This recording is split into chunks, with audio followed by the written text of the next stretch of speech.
fair yan. Sa local race, yung ganung tali na, pwede na yung, oo nga, ipoproclaim na. Ibig sabihin siya na pala.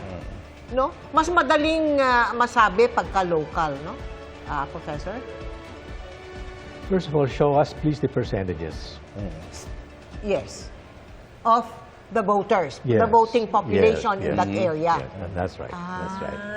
I Sige. see. While waiting for those percentages, maybe we can talk about how the impeachment is looking like, considering the present crop of winners that we have.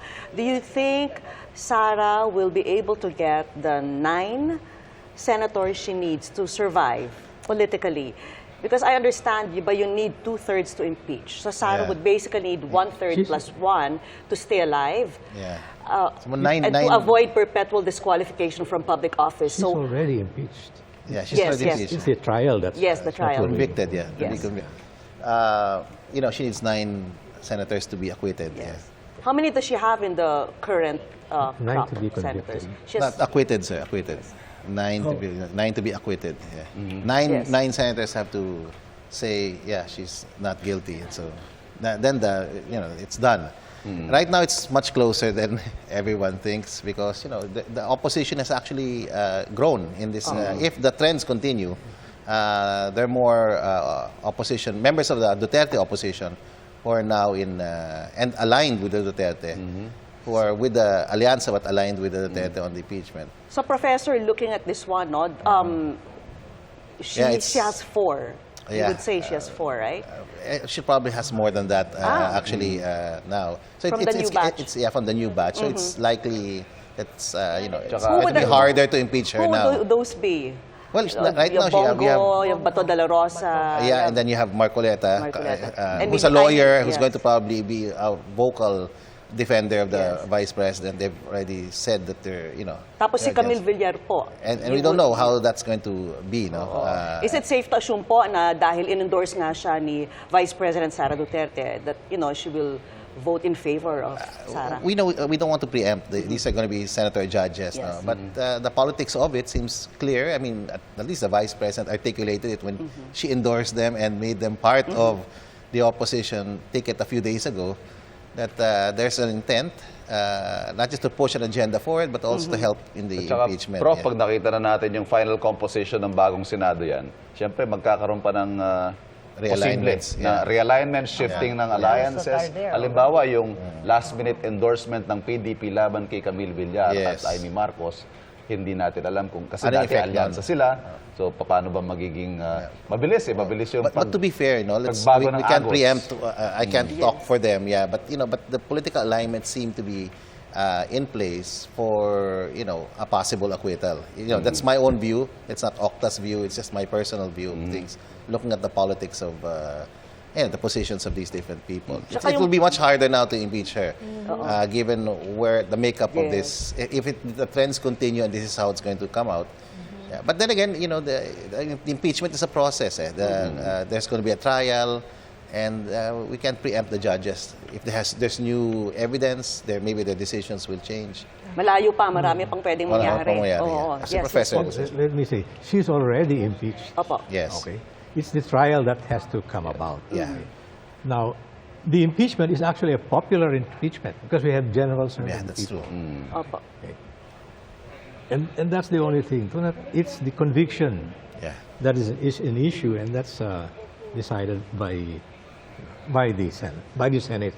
That's the way it works. Another point that was brought up in one of the discussions was that itong si Chel Diokno, after 2 failed attempts in the Senate, ngayon isa siyang nominee ng Akbayan, which is doing very well, right? Yeah, Akbayan Dito was sa- one of the big stories here. Yes. Although, in Octa, we have always seen them as getting 1 seat. We never Yes. thought that they would, in a sense, that also mirrors the 3 kind seats, of... no? They'll get 3 seats. Yeah, they're going to get... Because with 6%, 2% each, they got 3 they seats. get 3 seats. Really did very well. So you're looking at Chel Diokno possibly being one of the prosecutors. And not only that, leader. Leila de Lima's, ML, ML, yes. did very well also.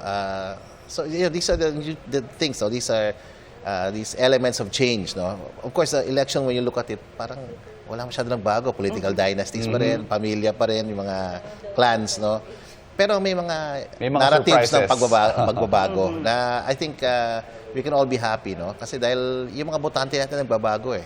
Oo nga. Hindi totoo na bobotante ang Filipino voter. Nakita nyo na nasa laylayan si Kiko Pangilinan, si Bam Aquino. And in the last few weeks, nakita mo yung mga botante natin, nag-isip sila, namili sila. They looked at performance, capabilities, and you know, when you look at my students are saying it to me now, no? You know, the reality is better than the surveys. Because if they were looking at the surveys, they felt depressed because they'll be mostly entertainers and all of that. But they're happy with the reality that. But the reality is really to emphasize, it's us, no? It's the everyday Filipino who came out to vote. So yun yung inspiring in that Does sense. it have anything to do with what we were discussing, yung ang mga millennials ang biggest Age group natin yan, mga millennial yan. O hindi. Tayo dito. No, yung youth vote, Dapat Prof. totoo. Nabanggit niyo yung youth vote kanina. Yeah, according to the COMELEC, something like close to 50% of our own voters are below 40 years old. Yes. 33% So are millennials so-called and Gen millennials, Zs, Gen Zs, about 20 or 18%. So you put them together. Of course, not all of them voted. I'm sure a lot of them, because of the heat yesterday, decided not to vote. Umulan pa sa ibang lugar. But we still have to get the data, you know. But Yes. it will be interesting to see the voter composition. So And of course, after the election, we're going to have an assessment of the elections. It's a regular thing that we saw with SWS and Pulse. We're also doing it in Okta.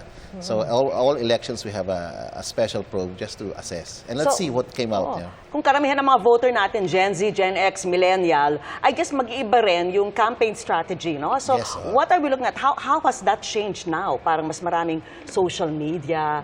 How has that changed, no? 2028 na pag-uusapan natin. Ano ho kaya magiging mga pagbabago sa Social kampanya media was makikita big. natin? Social media was becoming big in 2022. It's a big factor now in the last midterm elections 2025. It will of course be very influential in 2028. And you know, double-edged siyang ang social media.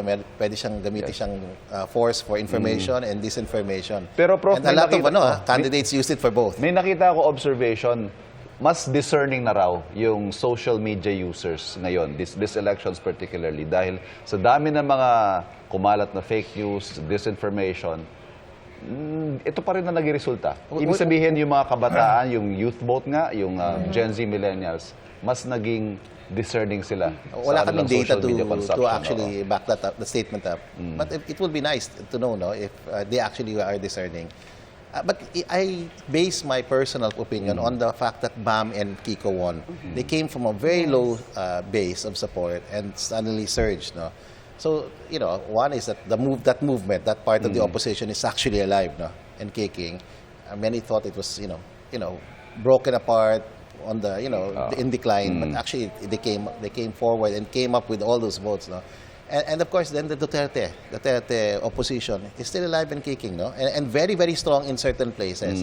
So this will have some sort of impact in 2028, especially as this family retires, so the Marcos family, and wala naman silang heir. So, the space is open for progressive politics, the space is open for different types of politics and different actors. So, yun yung exciting part. And we hope that the voters will continue to vote for the country when they engage in elections. Lagi natin binabaliwala yung eleksyon, no? Kasi sa ibang bansa, hindi na nga nangyayari ito eh. Sa ibang bansa, this is not a right, no, a privilege to go out and vote and choose your leaders. So we're thankful. It's not perfect. Our democracy is not perfect, but the fact that we're doing elections regularly, and still people are engaged. I think more than close to 80%, no, averaging over the last 4 elections, 7 to 80. That's high, ah. Yan I ang- mean, in the ang US, big difference sa 65% is a big, United States. yeah. Sa United States, hindi man lang nagsi-60% ang bumoboto. hindi pa mainit doon. Mga 80. Dr. Mangahas, di ba? Dito, napakainit. Tinitiis talaga. At doon, may mga male mga voting, di ba? mga We like to seniors, vote. umaakyat na Filipinos po. like Kasi napaka-convenient ng election sa kanila. Magpapatuloy po ang ating pagbabantay sa bilangan. Magbabalik ang election 2025.